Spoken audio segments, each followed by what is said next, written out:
Hello all of you wonderful people, Jules here for WhatCulture.com, and at the time of recording, this is the beginning of the year, January of our Lord Slanesh 2020, and as I stand here looking out into the distance of what is to come, of the dramas that we as a society will surely have to face, and of the lunches that I will eat, it's easy to forget where you came from in favour of anticipating where you're going. So today we're going to look back at where our favourite gaming legends got their starts, or more specifically, where icons were born with style, grace, and of course, a whole ton of explosions. I'm Jules, this is WhatCulture.com, and these are 10 iconic video game debuts. Number 10, Dante, Devil May Cry 2001. Devil May Cry's Dante made his debut at pretty much the perfect time. Had he been conceived just a few years later, he likely would have missed the angsty era that fit his persona so well, and he might have been stuck with, tribal tattoos and a lip ring, brah. But no, here, the 90s were very much alive in 2001, ironically, and Matrix coats were still very much the height of edgy fashion. Thus, Devil May Cry took our love of long coats and garbed Dante in the sick red leather duster and topped up the tank with twin pistols, silver hair, and a banging sword. This was a walking engine of cool, running on a fuel of all of our parents' fears.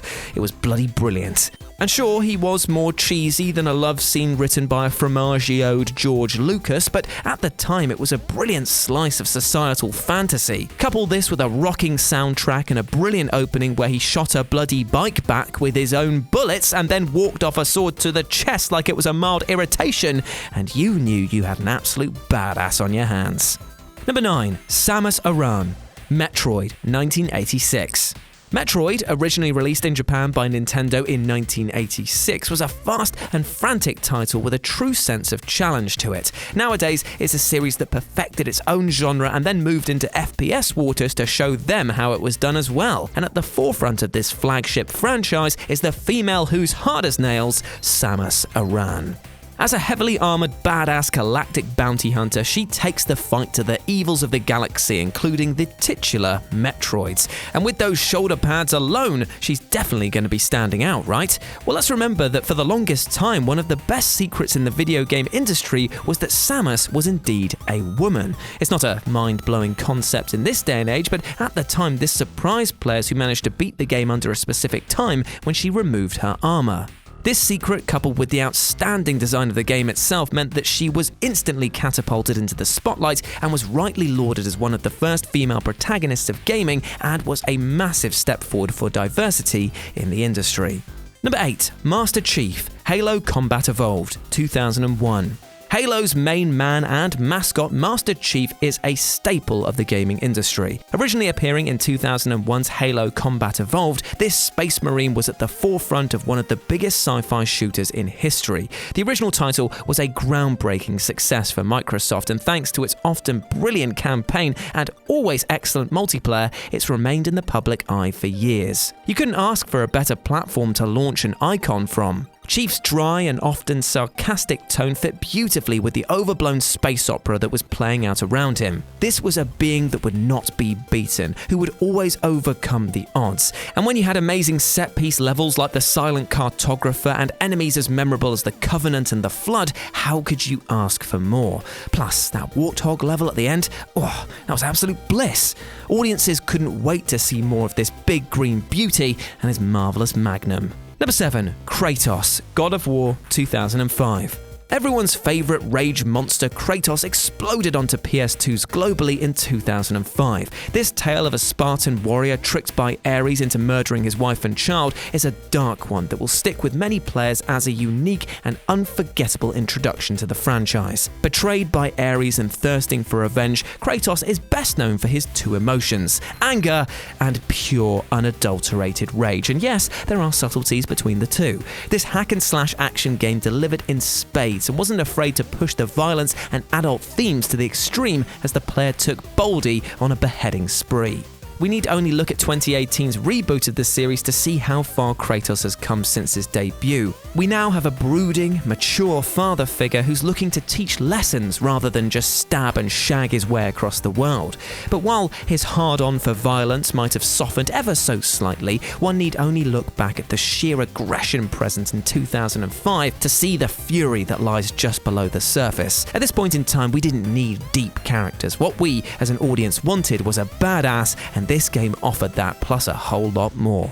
Number 6. Shao Kahn, Mortal Kombat 2, 1993. Resident scumbag of the Mortal Kombat series, Shao Kahn was originally introduced in 1993's Mortal Kombat 2. This widely adored title was first released on arcade machines before eventually being ported to multiple consoles, and ever since then, Kahn has returned as the primary antagonist in many MK titles. And the reason that he's so embedded in this franchise?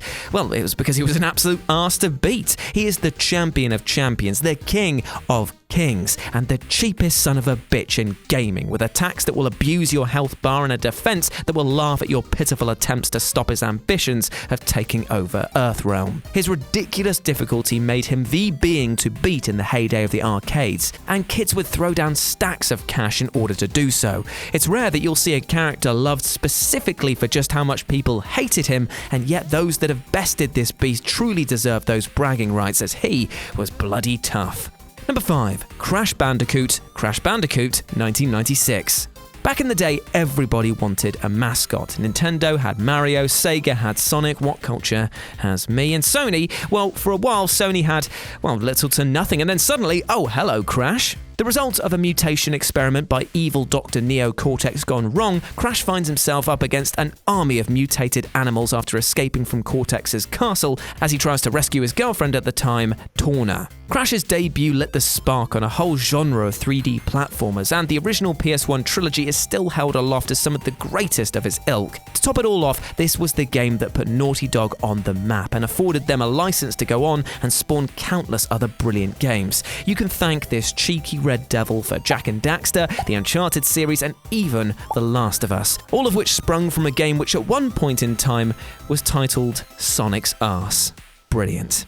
Number 4. Solid Snake, Metal Gear, 1987. It's a common misconception that stealth action hero Solid Snake made his debut in 1998's fantastic Metal Gear Solid on the PlayStation. However, Snake actually first crept into homes under a cardboard box, presumably back in 1987 with Metal Gear. However, it was with Metal Gear Solid that he utterly blew audiences away. The original Metal Gear first released on the MSX2 computer in Japan and was later released globally for the Nintendo Entertainment System. The story sees Snake taking on his first mission as a rookie operative for Foxhound. This debut solidified Snake, pun intended, as the ultimate secret agent. The stealth mechanics present were game-changing and, while born out of technical limitations of the time, ended up being one of the greatest assets of the franchise. Couple this with Kojima's bizarre sense of humor and puzzle solving, and you have a game that, while truly was bettered by its sequels, made a proper impact on the industry. Number 3. Pac-Man, 1980.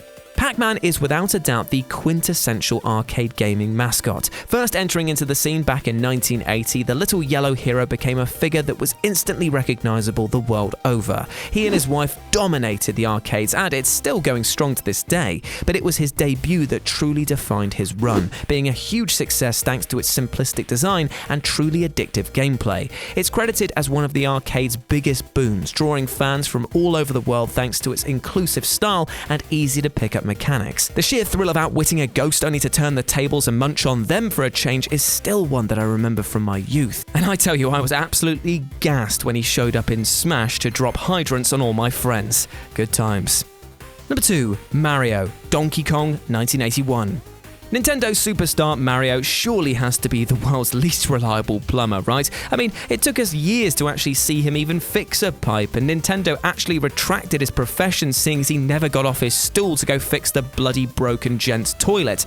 I can't blame him seriously, but it is starting to smell like dead skunks. Is there anyone that we can call to get this rectified soon, please? Now, many of you will remember Mario from his self-titled games, but obviously he had his first debut as Jumpman / Mario, depending on where you played it, in Donkey Donkey Kong. While not being the titled star of the game, he became legendary just because of how utterly brilliant this game was. The premise, like all good things in life, was painfully simple. Climb a structure and don't get hit by the many barrels that DK was willing to lob at us. It was the beginning of something truly special, as the concept of Mario overcoming a giant nasty creature to rescue his slice of pie Peach has become pretty much his life since. And yes, I know it wasn't Peach in the first one. And considering how many great games that he's been in, we have a lot to be thankful for.